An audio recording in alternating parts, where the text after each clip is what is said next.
Hi everyone, मेरा नाम है साजन मदान। तो आज के टॉपिक में हम बात करेंगे। बहुत सारे कमेंट्स आते हैं कि सर हमारा स्टार्टअप है, हमें किस तरह से स्टार्ट करना चाहिए, कैमरा कौन सा लेना चाहिए, गिम्बल कौन सा लेना चाहिए, लेंसेज कौन से लेने चाहिए, मेमोरी कार्ड कौन सा लेना चाहिए, क्या करना चाहिए, अपना पोर्टफोलियो, अपनी प्रोफाइल कैसे बनानी चाहिए। बहुत सारे थॉट्स आते हैं, इस फील्ड में आना चाहिए या नहीं आना चाहिए, फ्यूचर कैसा है, फोटोग्राफी कैसी है, फील्ड कैसा है। तो आज ये सारे मुद्दों के ऊपर चर्चा करेंगे। अगर आप ऑलरेडी एडवांस कर रहे हैं तो एडवांस सीखना चाह रहे हैं तो इस वीडियो को स्किप कर सकते हैं। ये बेसिकली वीडियो बिगिनर्स के लिए हैं। तो चलिए स्टार्ट करते हैं।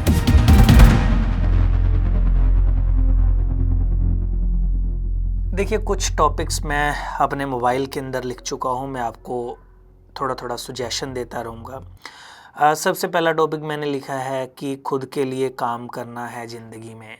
तो ये सबसे ज़्यादा ज़रूरी है कि आज मुझे 15 ईयर्स हो गए हैं, 15 साल हो गए हैं, मैंने लाइफ में सिर्फ अपने लिए काम किया है और किसी के भी लिए नहीं काम किया।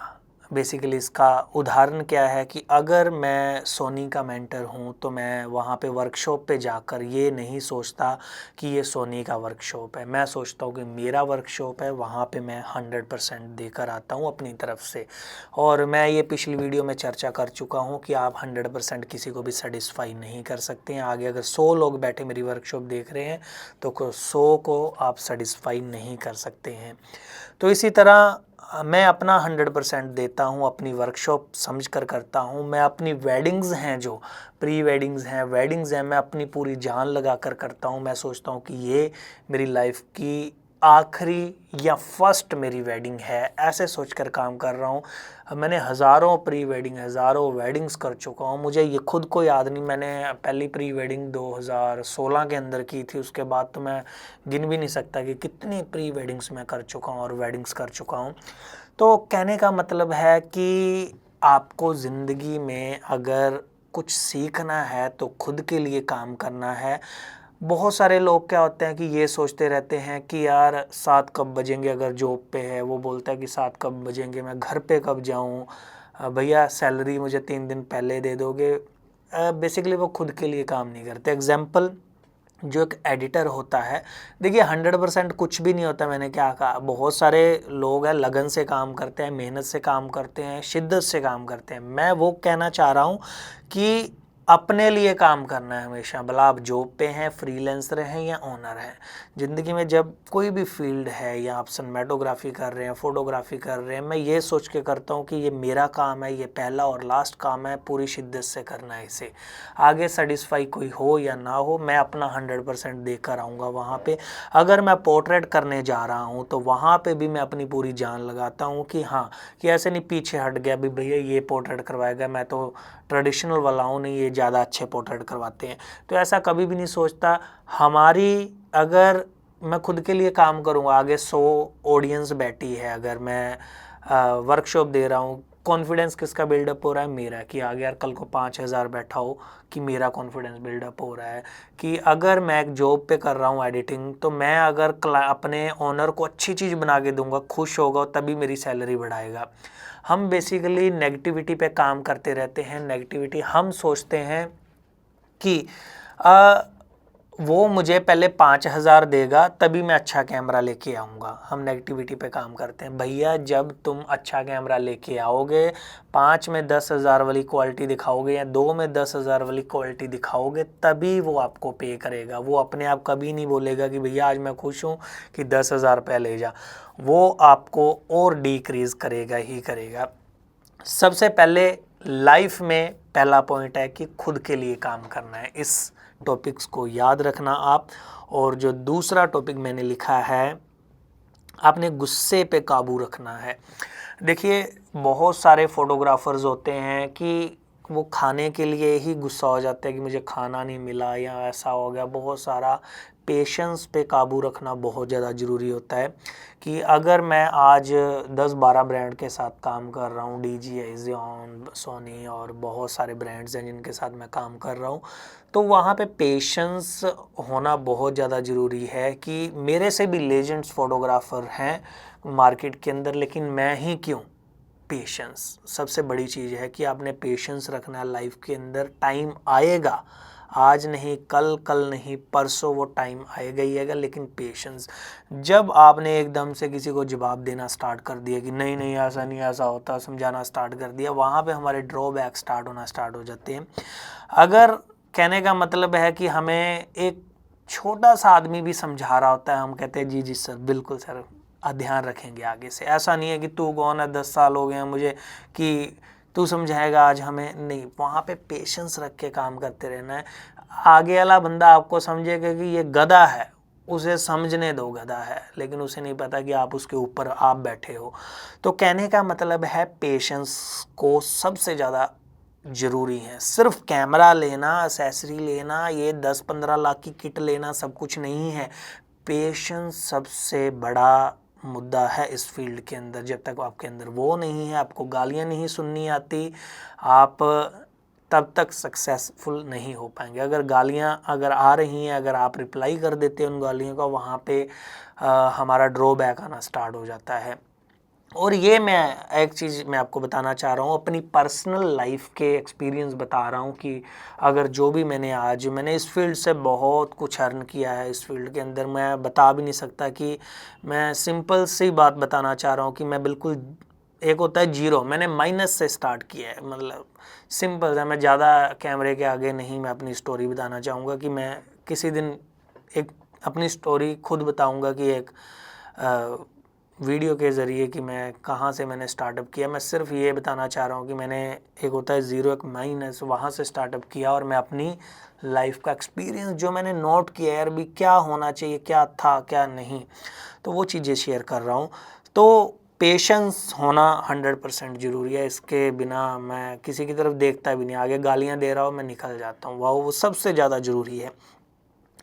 तीसरा पॉइंट आता है एडवांस लेवल क्या होता है। बहुत सारे लोग पूछते हैं सर एडवांस सीखना है, एडवांस सीखना है, एडवांस सीखना है, एडवांस सीखना है, लेकिन मैं आप लोगों से पूछना चाहता हूँ कि एडवांस होता क्या है। एडवांस नाम की लाइफ में कोई भी चीज़ नहीं होती। जो आपको आता है वो बेसिक है, जो नहीं आता वो एडवांस है। सिंपल सी बात है। अगर आपको यहाँ से उठा के कैमरा यहाँ नहीं रखना आ रहा तो वो मैंने सिखा दिया, वो एडवांस पे चला गया भैया। और हमारी संतुष्टि तब तक नहीं हो पाएगी जब तक हमें जो नहीं आता था वो सीख कर चले गए। कहने का मतलब है एग्जाम्पल कि बहुत सारे मेरे पास स्टूडेंट्स आते हैं, सर एडवांस सीखना है, एडवांस सीखना। मैं बोलता हूँ कि भैया तुम्हें 10 साल हो गए कैमरा चलाते हो, तुम सीखना क्या चाहते हो? एडवांस सीखना है जी। एडवांस होता क्या है? तो बेसिकली मेरा मानना है कि जब भी लाइफ में आप कहीं पे भी जाओ, आपका एक गोल होना चाहिए कि सीखना क्या है।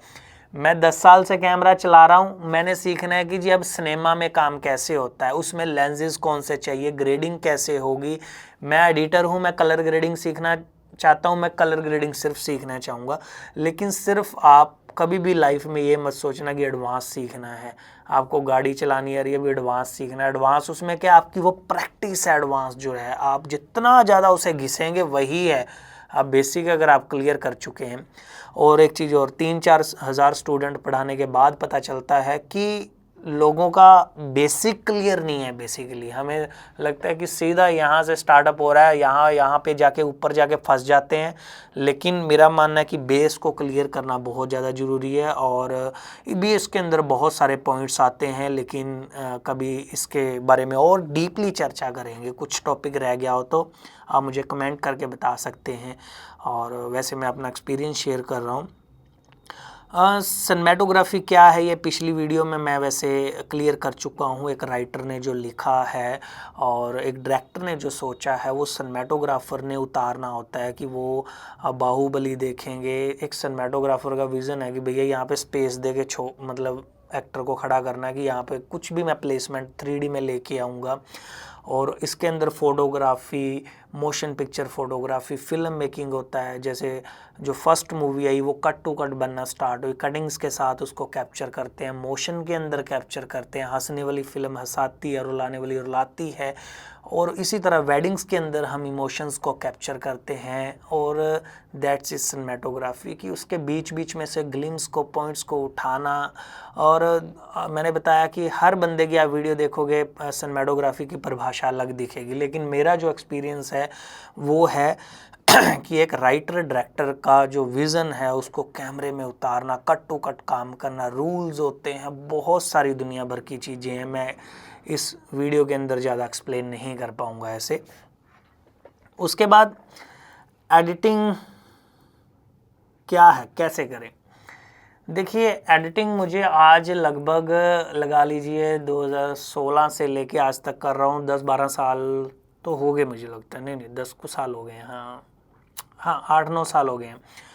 तो कहने का मतलब है भी 2016 से प्रॉपर मैं स्टार्टअप कर दिया था। सीख तो मैं 2013 में ही था, और आज तक मुझे 2021-22 में जाके पता चला है, 8 साल 9 साल के बाद, कि एडिटिंग भी एक समंदर की तरह है। कट टू कट काम कैसे करना, इमोशंस एडिटिंग तो अगर आप बच्चे को भी सिखाओगे कि भैया यहाँ पे आई और ओ लगा के यहाँ पे रखते जाना, वो रखता जाएगा और बनाता चला जाएगा। कितना शॉर्ट चाहिए, जे कट क्या है, एल कट क्या है, इमोशंस को मेंटेन करना कैसे है। लोग सोचते हैं कि इफ़ेक्ट बेस्ड चीज़ बना ली, धड़ धड़ धड़ धड़ धड़ धड़, वो हमारी जुनून आ गया बस। एक स्टोरी टेलिंग का होना प्री वेडिंग के अंदर, वेडिंग के हाईलाइट के अंदर। मैं बहुत सारे टीज़र बनाता हूँ, प्री वेडिंग्स बनाता हूँ, बहुत लोगों को समझ भी नहीं लगता है, लेकिन मैं किस थॉट से बना रहा हूँ, मेरा वो थॉट अलग है, वो शायद ना समझ पाए, वो अलग लेवल में, उसे इफ़ेक्ट बेस्ड चाहिए। मेरे किसी भी प्री वेडिंग में इफ़ेक्ट्स होते हैं, ऐसा नहीं है कि बिल्कुल नहीं होते, माइनर है कि आँखों में ना चुभे। कि लोग तो क्या कर रहे हैं कि लड़की नीचे से आ गई, ऊपर से ताजमहल आ गया, इधर से आ गया, इधर से आ गया, वो क्या आंखों में चुभते हैं कि हाँ। कभी भी 500 करोड़ की फिल्म भी देखेंगे, कभी नहीं आएगा कि सलमान खान नीचे से आ गया। कभी भी ग्रीनरी को चेंज नहीं करते हैं वो लोग। तो इसी तरह आप जितने भी मेरे कलर्स देखेंगे, कलर्स के ऊपर किसी अदर दिन चर्चा करेंगे, वो कलर्स बिल्कुल नेचुरल होते हैं मेरी प्री वेडिंग्स के। मैं कभी भी ज़्यादा एफर्ट्स मारता ही नहीं हूँ कलर्स को लेके। उसके बाद talent on your mind. Yes, देखिए ऐसा टैलेंट होना चाहिए आप में, जब आप सिनेमेटोग्राफर बनना चाह रहे हैं, आप एडिटर बनना चाह रहे हैं, कि कोई भी आपको जॉब से निकाल दे, आप बिल्कुल जीरो पे आ जाएं। आपके अंदर टैलेंट होना चाहिए कि आप जीरो से दोबारा हीरो बन सकते हैं। कि अगर आप एक जॉब कर रहे हैं, वो जॉब से निकाल दे, आप अपना काम कर सकें। आप एडिटिंग कर रहे हैं, एडिटिंग खुद आप कर सकते हैं। और अगर मतलब आपके अंदर ऐसा एक गुण होना चाहिए, basically talent on your mind, कि आपको ये नहीं होना चाहिए कि यार मैं आज जीरो पे आ गया तो मैं तो टेंशन ले गया अभी क्या करना है लाइफ में। अगर मेरे अंदर टैलेंट है तो मैं बिल्कुल ज़ीरो से दोबारा मैं वो चीज़ें सारी खड़ा कर सकता हूँ। उसके बाद खुद का मालिक किसी और को नहीं बनने देना है। देखिए क्या होता है कि बहुत सारे लोग हमें कमेंट्स करते हैं कि सर ऐसा वैसा ये वह, मतलब गालियाँ भी देते हैं। किसी ने बोल दिया कि भैया ये तेरे पे सूट नहीं कर रहा है, तू तो बेकार लग रहा है, तो हमने अगर उसकी बात मान ली तो हमारा मालिक वो हो गया। अगर किसी ने बोल दिया, नो, राय लेना अच्छी बात है कि भैया भी ऐसा करना चाहिए, नहीं करना, राय लेना अच्छी बात है। फिर उसके ऊपर हम लोग बैठ के चर्चा विचार करते हैं, सही है या गलत है। अगर आपको लगता है कि नहीं ये तो 110% सही है, तो आप डिसीज़न ले सकते हैं। मतलब बेसिकली मालिक किसी को नहीं बनने देना।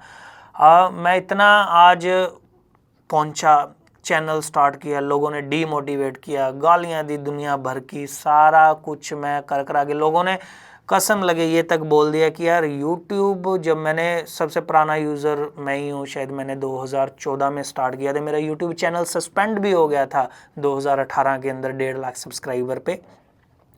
मैंने फिर से स्टार्टअप किया। लोगों ने नेगेटिव कमेंट किए कि तो अपना टाइम वेस्ट कर रहा है, अपना फ्यूचर ख़राब कर रहा है, कि इसमें कुछ नहीं है, इसमें कर ले, वो कर ले। एक वर्कशॉप देने जा रहे हैं, लोग कह देते हैं कि यार ये नहीं, तुझे तो कुछ आता ही नहीं है। या एक एग्जांपल्स दे रहा हूँ कि अगर हमने किसी की बात का टेंशन ले गए तो हमारा मालिक वो हो गया। अगर आपको पता है कि हाँ राय लेना अच्छी बात नहीं, अगर वो कोई राय दे रहा है तो वो ठीक है। अगर आपको बोल ही गया अभी नहीं ये तो भाई चुतिया है, तो उसकी टेंशन लेने की ज़रूरत नहीं। बेसिकली भैया वो मिले को कितना टाइम हुआ है, एक आप वर्कशॉप देने जा रहे हो, आप एक बार किसी के पास चले गए, उसने बोल दिया कि ये तो घटिया है। भैया तू है कौन, तू एक दिन में हमें जानने वाला, हमारा बैकग्राउंड क्या है, कितने साल हो गए इस फील्ड के अंदर, हम क्या कर रहे हैं, किस तरह से कर रहे हैं, बिल्कुल जीरो से स्टार्टअप किया, माइनस से स्टार्टअप किया है, यहाँ तक पहुँचे हैं, और तूने ऐसा बोल दिया हम उसे डीमोटिवेट में ले जाएंगे। बेसिकली खुद का मालिक नहीं बनने देना है, राय लेनी है, विचार करना है, उसके बाद डिसीज़न लेना है। कई बार जो राय दे रहा है वो राय सही भी होती है, लेकिन नेगेटिव कमेंट्स होते हैं, हम मालिक नहीं बनने देते किसी को भी, और पॉजिटिविटी पे काम करते जाते हैं। इसीलिए आज यहाँ पे हैं। और फोकस ऑन योर वर्क, जी ये लास्ट पॉइंट है, इसके बाद वीडियो ख़त्म कर रहे हैं। अपने काम पे फोकस रखना है। जब लोग तब एडिटिंग नहीं सीख पाते, तब कैमरा नहीं सीख पाते, जब वो सोचते हैं भी भैया एडिटिंग भी सीख लूँ, कैमरा भी सीख लूँ, फोटोग्राफी सीख लूँ, फोटोशॉप भी सीख लूँ, लाइट रूम भी सीख लूँ, वहाँ पे गड़बड़ होना स्टार्ट हो जाती है। मेरा मानना है कि जब मैंने स्टार्टअप किया, सबसे पहले मैं ड्रोन ऑपरेटर था। पहले तो मेरी जर्नी है जो पहले मैं आईटी फील्ड हार्डवेयर नेटवर्किंग में काम करता था। वहाँ पे कंप्यूटर्स वगैरह आपने आईटी फील्ड में वोडाफोन, आइडिया, एयरटेल तब काफ़ी कमांड में थे, इनकी नेटवर्किंग वगैरह चंडीगढ़ के अंदर देख रहा था। और हार्डवेयर नेटवर्किंग के बाद मैं निकल के आया, वेब डिज़ाइनर बना मैंने, PHP, और इसमें बहुत सारी वेबसाइट्स बनाई। ब्लैक हैट एसईओ करते थे हम, PPC, पे पर क्लिक, गूगल एडसेंस, और बहुत सारी चीज़ें करते थे। उसके बाद जब वो ख़त्म कर लिया, फिर मैंने ड्रोन ऑपरेटर बना। ड्रोन ऑपरेटर पूरा मैंने काफ़ी टाइम 3-4 साल मैंने ड्रोन ऑपरेटिंग की। उसके बाद एडिटिंग सीख ली। एडिटिंग के बाद मैंने सिनेमेटोग्राफी सीखी। बस ना फोटोग्राफी मैं करता हूँ, ना मैं फ़ोटोशॉप चलाता हूँ। कि एक गोल के ऊपर आपने रखना है कि जब आप 4-5 चीज़ों को इकट्ठा हाथ डाल लोगे ना, वहाँ पे नुकसान हो जाता है। हाँ, अगर आप सारी चीज़ें सीखना चाह रहे हो, पहले एक चीज़ को कंप्लीट करो। पहले मैं वीडियो एडिटिंग को कंप्लीट करूँ, हाँ भैया अब मुझे आने लगी है, अब मैं फ़ोटोशॉप चलाऊँगा, वो आ गया, अब मैं सिनेमेटोग्राफी करूँगा। तो आप इस तरह से कर सकते हो। एकदम से अगर तीनों चीज़ों को हाथ पाथ डालेंगे, वहाँ पे हमारा ड्रॉबैक, नुकसान होना स्टार्ट हो जाता है। और मतलब धीरे धीरे करके अगर आप सारी चीज़ें करना चाहते हो, कर सकते हो। लेकिन जैसे मेरा डिपार्टमेंट है वीडियो का, ड्रोन ऑपरेटिंग वीडियो के अंदर किया मैंने, एडिटिंग वीडियो की करता हूँ मैं, सिनेमेटोग्राफी वीडियो है वो भी। मैं कभी भी फ़ोटो वाले डिपार्टमेंट में नहीं गया। जब आप ऑलराउंडर बन जाते हैं, हमारी वैल्यू गिर जाती है। अगर एक बंदा कहते जी आप सर ट्रेडिशनल करते हैं, कहता जी करता हूँ, कहता सिनेमेटोग्राफी करते हो जी करता हूँ, फोटोग्राफी करते हो जी करता हूँ, सारी चीज़ें, कभी भी मेरी 5-7 हज़ार से ज़्यादा वैल्यू नहीं बन पाती। अगर एक सिनेमेटोग्राफर होता है ना, उसको लोग 20-20, 25-25 हज़ार रुपया भी दे के बुला के लाते हैं कि जी नहीं वो सिनेमेटोग्राफी करता है। तो मेरा मानना है कि काम ऐसा है कि अगर मैं सिर्फ वीडियो एडिटिंग ही करने लग जाऊं कि उसी की कमी नहीं है, तो इतने ज़्यादा फील्ड्स के अंदर जाने से अच्छा है अगर आप एक फील्ड के अंदर ही, आप फ़ोटोशॉप करते हो, अगर आप फोटोग्राफर तो फ़ोटोशॉप करो, कितना डिज़ाइनिंग का काम है, दुनिया भर की चीज़ें हैं फ़ोटोशॉप के अंदर। तो इस तरह से काम को करते रहना है। अगर आप कोई भी टॉपिक्स के ऊपर वीडियो चाहते हैं तो कमेंट कीजिए। और थैंक यू सो मच। इस वीडियो के अंदर कुछ बहुत सारी चीज़ें होती हैं जो कि ऐसे एक्सप्लेन नहीं कर पाते जब कैमरा सामने होता है। तो और भी सारी बहुत दुनिया भर की चीज़ें आप मुझे कमेंट करके बता सकते हैं कि क्या जानना चाह रहे हैं। मैं पर्टिकुलर उस टॉपिक के ऊपर वीडियो बनाऊंगा। और आज के लिए इतना ही। ग्रैंड इंडिया चैनल सब्सक्राइब कीजिए। Thank you so much.